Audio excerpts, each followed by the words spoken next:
Hello everyone, this introduction video is kinda unusual format because I'm currently at one of the beautiful islands inside of the Croatia. So this video is going to be about the ATP Challenger in Split. In this video you may find a lot of exclusive content, including the post-game interviews from the best players around the world and some other fragments from the games and awarding ceremonies. So without further interruption, enjoy the video. On the tournament in Split, our team was able to visit the doubles finals and semifinals and finals of the singles tournament. In the first semifinals, the Benjamin Bonzi, who was last year in top 50 ATP, was playing against Josef Kovalik, who won the tournament in Zadar just before that. The matchup ended up being extremely interesting, and even though Bonzi wasn't able to show his full potential, because before that he had two extremely tiring games, both ended up in 3 sets. First one against Duja Dukovic, and the second one against the Henry Squire. Because of that, you may see on your screens that the game ended in 2 sets, and even though Benjamin was extremely tired, he was still kind to give us a post-game interview where we spoke about his future perspectives, about being in top 50 and many more. So here with me today Benjamin Bonzi, just lost the semifinals, but overall ridiculous tournament for you, especially the game against Duja Dukovic. So how do you like the tournament, the organization, the Split in general as a city? I think that was a pretty good week so far. Maybe the best one for a long time ago for me. The city was great actually. We enjoyed be close to the city, the historic center and everything. I think it was a very good tournament and yeah, a good first solid tournament. Yeah, okay, and my second question is about your game today. So you had two probably most difficult games. You had the most difficult net among everyone who ended up in the semifinals. How hard was it today, physically and mentally, to play after like yesterday 3 sets for like 2.5 hours, and before it, the day before against Dukovic like 3 hours? How was? Yeah, it was tough physically today. It was a long time ago since I didn't play so much in a week. I think I felt it today. I was like very slow on the return. I didn't see very well the ball coming, and everything was slow. So yeah, when the reaction is not there, the return is not good enough, and then you only run after the ball each point. I did too many mistakes in the baseline.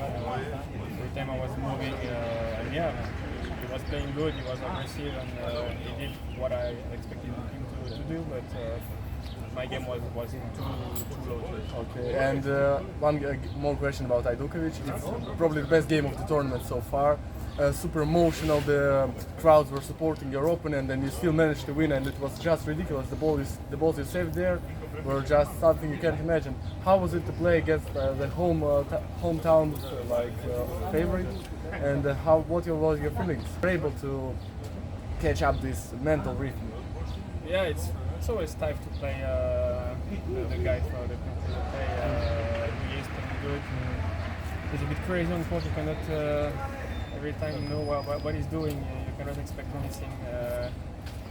But yeah, I mean, we used to play every week in some foreign countries, and we have some foreign players from this country. So you know, you get used to it. You get experience of playing matches in slams or in big tournaments against local players. So you get used to it, and then yeah, it was a tough match because of the scenarios in the final sets. But yeah, it was a good victory for me after the beginning of the season with the up and down on the final set. But yeah.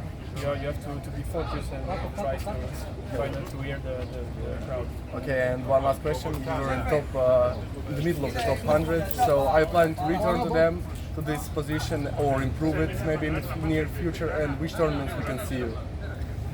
First, I'll try to go back into top 100, and I think I can go further. Maybe top 40, top 30, I don't know yet, but tennis is step by step. You have to do many things to be in it, to be able to get closer to these rankings, and you know everyone is playing. The level is very homogenic, and yeah, I'll try to do my best the weeks coming, but I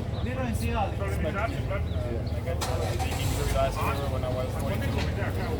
It was not a good finish of the season. It was a tough year, but yeah, I plan to come back and maybe be better. Okay, thank you very much for this. Thanks. Can I also ask for one more picture because previous... before we go to the second semifinals, I would like to refer a little bit to the tennis tradition in Split. You may see on the pictures now Goran Ivanišević. He's the unique player. He's the only person who was able to win the Wimbledon getting the wild card, and later on he became the coach of Novak Djokovic. You may now see how he was faced in Split on his return to his hometown after winning this Wimbledon.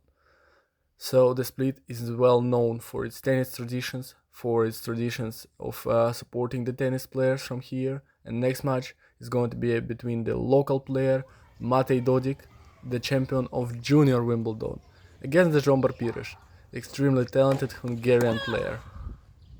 This matchup ended up being one of the most interesting games of all tournament.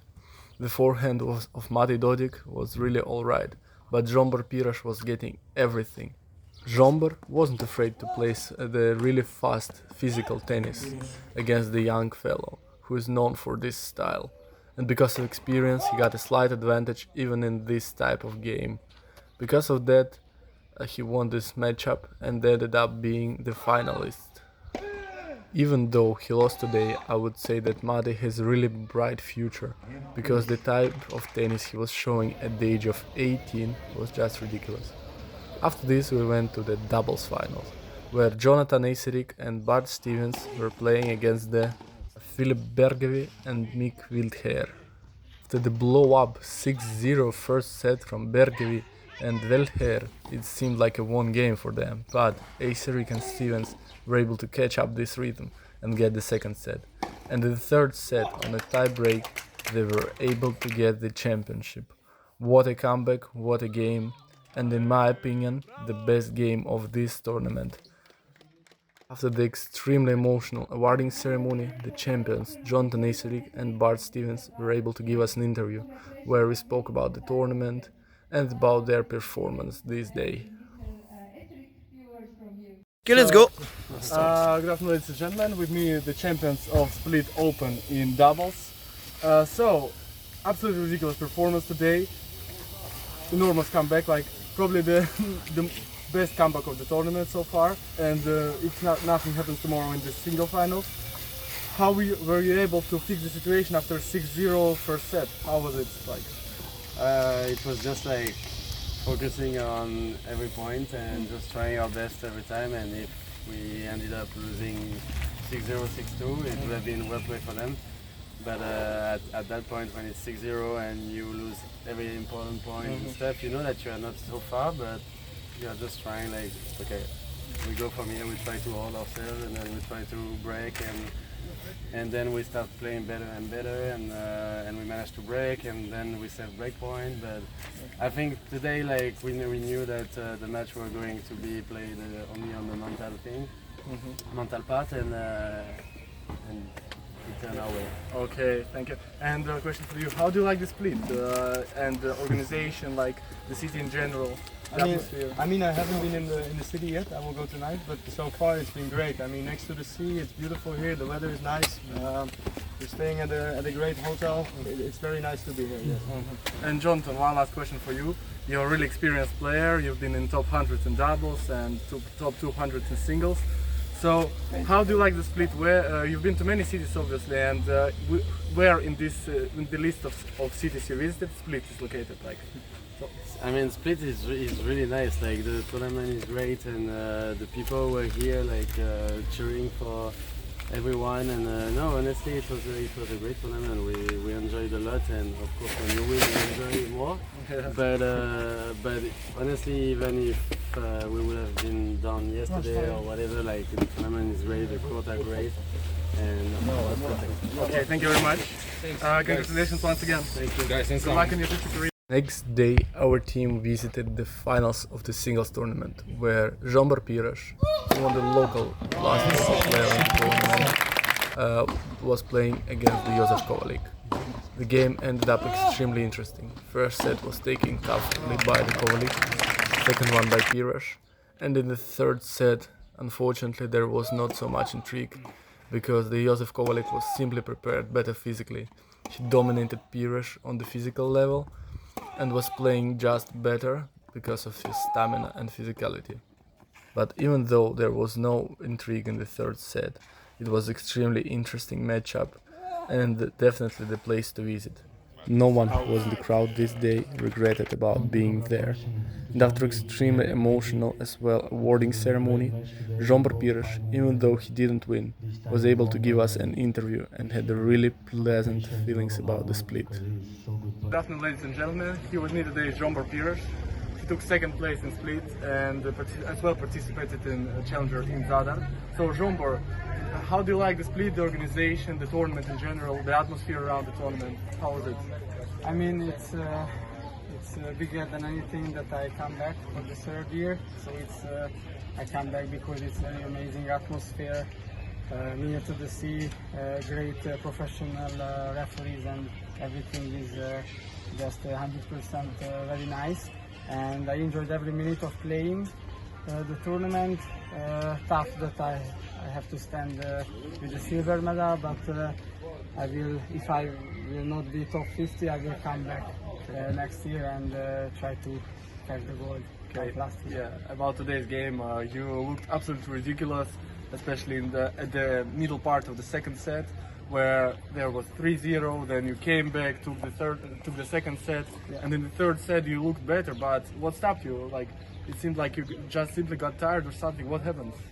Yeah, I mean, Josef was playing an amazing level, not dropping so many times during the match.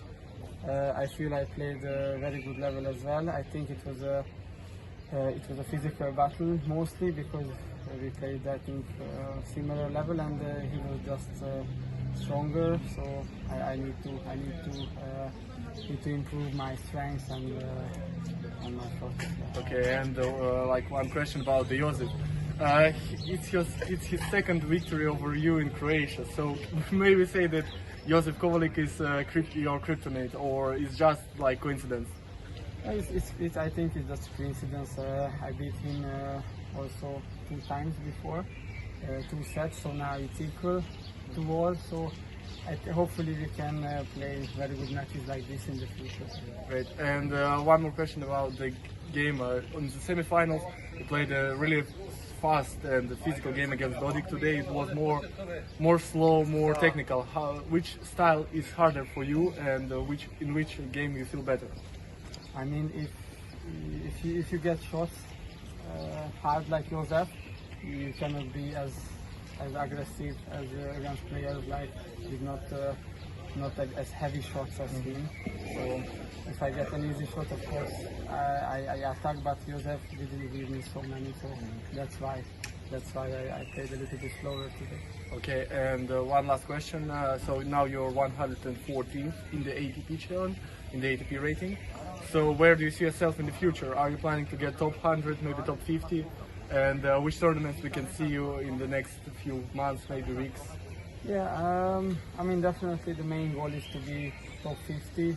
I mean, in the next 2-3 years. But of course, first step is to be in the top 100. That is very close for the next few months. So I will just work on that to be in top 100. That's the main goal end of the year. Okay, thank you very much. Thank you, guys. So thank you for watching this episode of our podcast. Hopefully you really enjoyed it. Now you can enjoy the view from my hotel room. So basically, if you have any suggestions how we can improve our content or what to improve for the future, maybe for the future episodes, please leave it down below in the commentary section. And we'll see you in the next episode of Crow Athletes. Bye.